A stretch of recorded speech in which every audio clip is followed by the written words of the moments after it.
Salut les loulous, nous sommes le lundi 29 novembre 2001.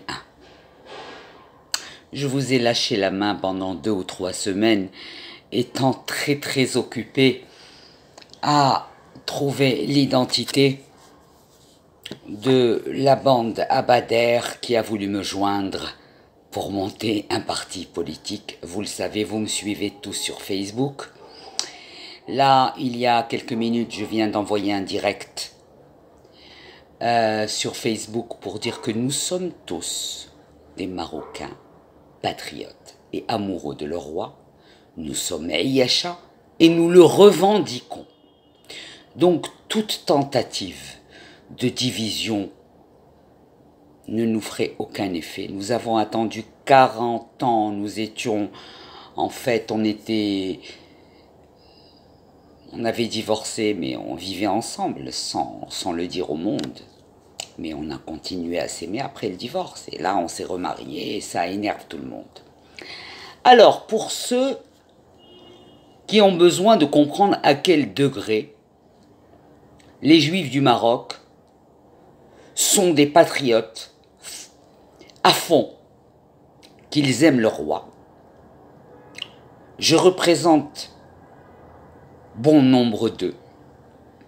Et la meilleure preuve que je puisse vous apporter, c'est de vous montrer la couverture de ce fameux livre que j'ai écrit pour le Maroc, pour le bonheur des Marocains, pour le compte bancaire de mon éditeur, et je m'en fous. Il peut prendre l'argent, mais il n'aura pas les droits d'auteur et pas la plume. Donc tu es dans la merde.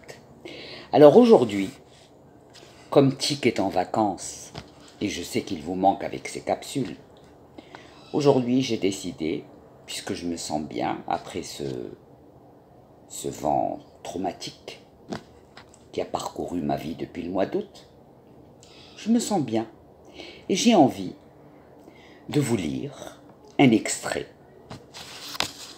d'un des chapitres de la Renaissance. Le chapitre, je l'ai nommé, donc sorti en 2010, hein, on est en 2021, donc il n'y a pas de naufrage. Le chapitre s'appelle « Mon hommage au roi mage » et je vais vous en lire un extrait en essayant de vous transmettre l'amour qui a traversé mon corps quand je l'ai écrit, parce que c'est mon premier roman.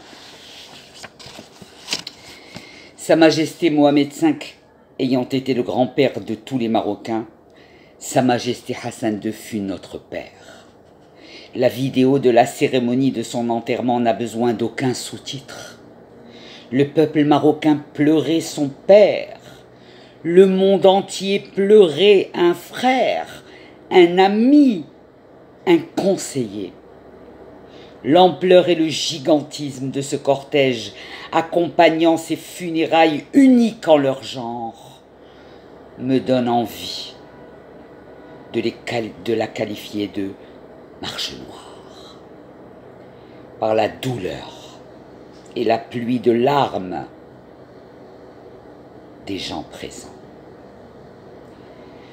Cette marche avait un dénominateur commun avec celle de la marche verte qui avait réuni dans mes années d'adolescence des milliers, des millions de Marocains criant leur idéal, essentiellement animés par l'amour qu'ils vouaient tous à notre roi.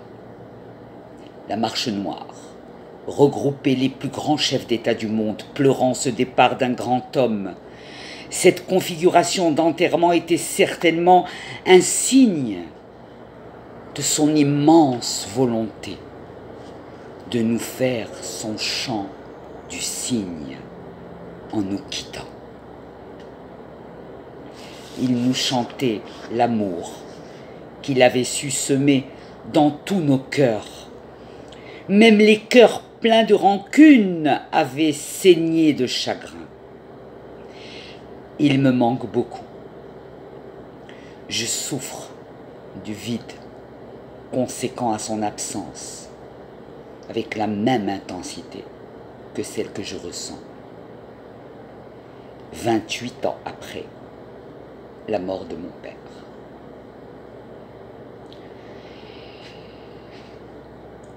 J'ai écrit ce livre, j'avais 49 ans, à la veille de mes 50 ans, donc le compte est bon.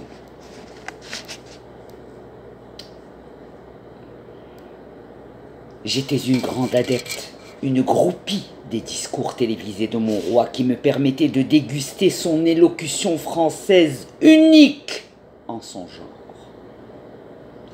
Jusqu'à présent, je n'ai encore jamais vu un chef d'État français manier aussi bien cette langue comme le faisait mon roi. Et il en fut de même pour la langue arabe. Il avait inventé le mot copinage lorsqu'il décrivait sa relation avec Valéry Giscard d'Estaing. Mon roi était le seul homme marocain qui avait pu enrichir le Larousse français. Ne l'oublions jamais. Allah ibarak f'amr Sidi.